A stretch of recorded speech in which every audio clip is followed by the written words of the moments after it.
America is a country loaded with all manner of strange hypocrisies, one of which is our sense of who should be brought to justice and who should get a pass.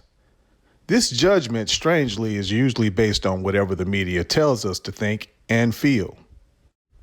For example, someone like our beloved ex-President Bush, and yes, that is sarcasm, could probably enter a ballroom filled to the brim with neoliberals and receive high levels of accolades. That's even after heading an historic kidnap, rape, and torture program that victimized countless people. However, if someone like O.J. Simpson were to enter that exact same ballroom, numerous guests would probably leave in protest of his presence. One man, at worst, murdered 2 people. The other mass murdered millions and had countless innocent people raped and tortured, all for the sake of enriching a few of his friends. Each time America starts one of its war-for-profit endeavors, we all know the horrible things that will surely come with those wars, such as rape and torture. While most of us aren't personally responsible for starting those wars, a number of us are guilty of allowing those who are responsible to continue existing in our society, not only without shame, but many times with undeserved reverence and admiration. The validity of even an American citizen's claims of rape, sexual harassment, or inappropriate touching comes down to the political affiliation of the accused. If the accused is a Republican, Democrats will believe the claims and vehemently protect the accuser. But if the accused is a Democrat, they will viciously attack the accuser over the slightest lifetime transgressions. But Republicans are no different. In fact, they conduct themselves in this exact same manner. Elliott Abrams, a sorry excuse for a human being, was found guilty of crimes committed that was connected to the Iran-Contra scandal.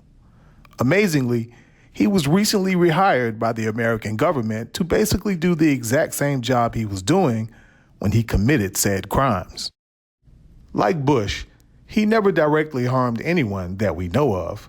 However, according to Amnesty International, he used his position and authority to cover up atrocities committed by military forces of U.S.-backed governments, including those in El Salvador, Honduras, Guatemala, and the rebel Contras in Nicaragua. Elliott Abrams is a right-wing hawk who was convicted in 1991 for lying to Congress during the Iran-Contra scandal, but he was later pardoned by President George H.W. Bush. Abrams defended Guatemalan dictator General Efrain Rios Montt as he oversaw a campaign of mass murder and torture of indigenous people in Guatemala in the 1980s. Rios Montt was later convicted of genocide. These atrocities included kidnapping, sexual assaults, torture, and forced shock treatments, which left many of its victims permanently brain damaged. All of this to bring capitalism, cloaked by a false desire to spread freedom, to South America. The protest by a handful of U.S. lawmakers was clearly theater, and Abrams was confirmed once again during the Trump administration as a leader in U.S. foreign policy. And the outcry from the American public, even among Trump haters, was practically non-existent. But by no means did Abrams or Bush invent America's human atrocity machine.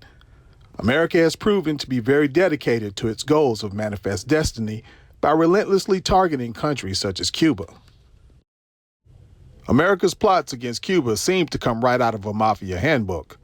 In their effort to take control of the Cuban government, the CIA has plotted to poison Cuba's crops, work with gangs, and considered staging terrorist attacks against civilians just to blame the Cuban government. These sort of evil actions often result in the type of instability which more often than not results in various forms of brutality against women on a large scale. Imagine the despair of a mother watching her child starve to death as a result of American foreign policy. Let's be clear. We all know America's wars have absolutely nothing to do with providing freedom to anyone, and those who say otherwise are simply playing dumb on purpose.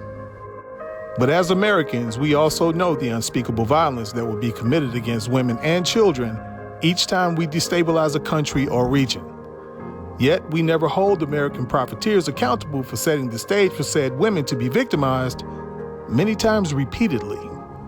As Americans, we do a really good job of pretending like we don't see this problem so that we could keep our undeserved heroes on pedestals. It reminds me of a quote from the Shock Doctrine written by Naomi Klein. And that quote is as follows: "We did not know what nobody could deny." America is totally willing to not only bag brutal dictators for the benefit of disaster capitalism, but also to use taxpayers' dollars to fund extremely violent military coups to place said brutal dictators in the seat of power. All of this just to line the pockets of just a few individuals. Only in America is there a version of leftist politics where warmongers exist. As far as I'm concerned, you could genuinely support all other leftist policies such as universal health care, a more robust social security system, and labor unions. But if you support U.S. imperialism, you're simply a right-winger that has enough sense to know a more Keynesian-style society would be beneficial to you as well. Simply put, your domestic progressive outlook on life is built on a foundation of selfish motivations. The list of things America does to other human beings abroad is exhaustive and very long. But let's bring the subject back home for a moment. The individuals proudly participating in a selfie while surrounding a portrait of Bill Cosby in a hotel room they dubbed the Cosby Suite were employees of Activision Blizzard. Activision is currently embroiled in a sexual harassment lawsuit brought by the state of California that can easily be described as unbelievably dramatic. It seems to have been taken right out of a movie script and has all of the elements of an on-the-edge-of-your-seat drama. The short story includes the following. A young female employee who took her own life while on a business trip with a manager who was sexually harassing her and was subject to nude photos of her being passed around the office. Male employees openly playing a game in the office which required them to crawl under women's desks to look underneath their skirts. Human Resources was repeatedly involved in covering up sexual harassment claims against even lower-level male staff members, women being kicked out of lactation rooms for male staff meetings, and last but certainly not least, upper-level management staff members that includes ex-high-profile politicians such as Frances F. Townsend, previously a counterterrorism expert for the George W. Bush administration. She attacked the victims on Twitter only to shut down her account permanently due to the resulting backlash. Her involvement in this corporate debacle is no surprise, considering she's more widely known for her role in helping to establish the Bush administration's illegal torture program, which also included sexual assault.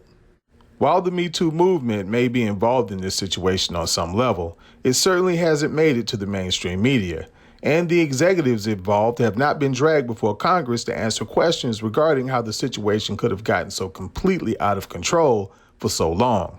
Cases of this magnitude shouldn't just get attention when the powerful decides it could be used politically. They should have no control over a movement that was intended to hold the powerful accountable. These people have the power to bring women's cases to the big stage, but unfortunately they've proven to be hypocritically selective about which victims should be protected and which victims should be ostracized. The Me Too movement is currently being wielded by the privileged elites, who more than likely have no idea what Tarana Burke, the founder of the movement, even looks like. So they most certainly will never raise a hand to protect women abroad from America's quest for manifest destiny. Okay, my people, we're going to go ahead and end it right here. Hey, look, do me a favor. If you're watching this through Twitter, please jump over to YouTube or Rumble and give me a like over there. And if you're feeling really generous, subscribe as well. I don't put these videos out often, so you won't be inundated with a whole lot of alerts about my videos. But hey, look, you know what I'm going to say. Until next time, stay safe.